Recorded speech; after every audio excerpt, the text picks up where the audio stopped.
Patriot 18 വർഷങ്ങൾക്ക് ശേഷം മമ്മൂട്ടിയും മോഹൻലാലും ബിഗ് സ്ക്രീനിൽ ഒന്നിച്ച ചിത്രം, ഒപ്പം വലിയ ഒരു താരനിരയും. പക്ഷേ ഈ മഹേഷ് നാരായണൻ ചിത്രത്തിൽ യഥാർത്ഥ ഹീറോ ഇവരാരുമല്ല, പ്രമേയമാണ്.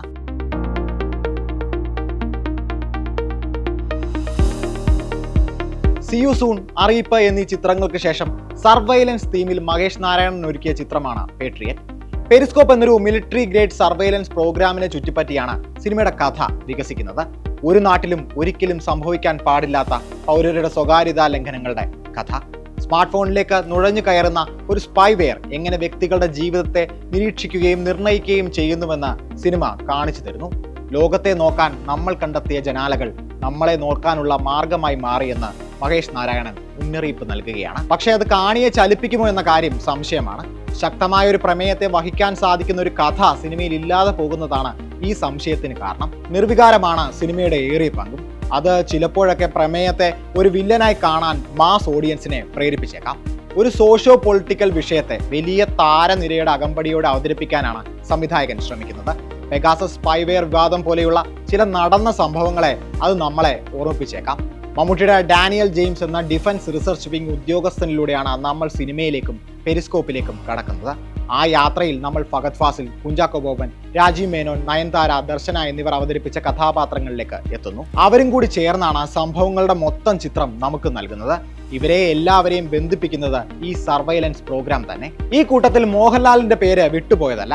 മോഹൻലാലിന്റെ കഥാപാത്രം കേണൽ റഹീം നായിക് ഈ സിനിമയിലേക്ക് കടന്നു വരുന്നത് കഥാപരമായ ഒരു വഴിത്തിരിവ് തന്നെയാണ് എന്ന് കരുതി അതിന് സിനിമാറ്റിക് ഗിമ്മിക്കുകളുടെ അകമ്പടി ഉണ്ടെന്ന് വിചാരിക്കരുത്. അത് ഈ കഥാപാത്രത്തിന്റെ കാര്യത്തിൽ മാത്രമല്ല, കഥയിൽ തങ്ങൾക്ക് അനുവദിച്ച ഭാഗങ്ങളിലേക്ക് സ്വാഭാവികമായി കടന്നു വരുന്നവർ മാത്രമാണ് എല്ലാ താരങ്ങളും.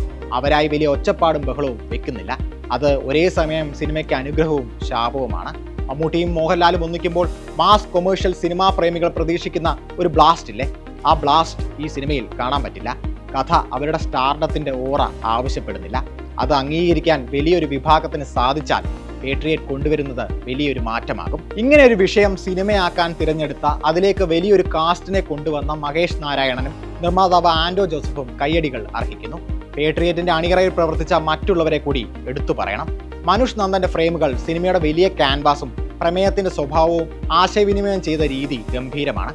താരങ്ങളെ ബാലൻസ് ചെയ്യാനായി അദ്ദേഹമോ സംവിധായകനോ വിട്ടുവീഴ്ചകൾ ചെയ്തിട്ടില്ല. രാഹുൽ രാധാകൃഷ്ണനും മഹേഷ് നാരായണനും ആ ഫ്രെയിമുകളെ വേണ്ടിടത്ത് വേണ്ട പോലെ ചേർത്ത് വെച്ചു. പശ്ചാത്തല സംഗീതത്തിൽ സുഷിൻ ശ്യാമും അതുതന്നെയാണ് ചെയ്തിരിക്കുന്നത്. കഥാപാത്രങ്ങൾക്കും സന്ദർഭങ്ങൾക്കും വേണ്ടിയാണ് സുഷിൻ BGM ചെയ്തത്, അല്ലാതെ അഭിനേതാക്കൾക്ക് വേണ്ടിയല്ല. പേട്രിയറ്റ് ഒരു നല്ല പരീക്ഷണമാണ്. വലിയ വിഷയങ്ങൾ വലിയ സ്കെയിലിൽ വമ്പൻ താരങ്ങളുടെ അകമ്പടിയോടെ മലയാളത്തിൽ അവതരിപ്പിക്കാൻ പറ്റുമെന്ന് പറഞ്ഞു വെക്കുകയാണ് മഹേഷ് നാരായണൻ. ബലമുള്ള ഒരു തിരക്കഥ കൂടി ഉണ്ടായിരുന്നെങ്കിൽ ഈ സിനിമ പല മാമൂലുകളെയും തകർക്കുമായിരുന്നു. മാസ് ക്ലാസ് എന്നിങ്ങനെ അഭിനേതാക്കളെയും സിനിമകളെയും തരംതിരിക്കുന്ന പതിവ് മാറുമായിരുന്നു. അതിനുള്ള മരുന്ന് ഒരു ബ്ലാസ്റ്റിനായി തയ്യാറായി എവിടെയോ ഈ സിനിമയിൽ ഉണ്ടായിരുന്നു.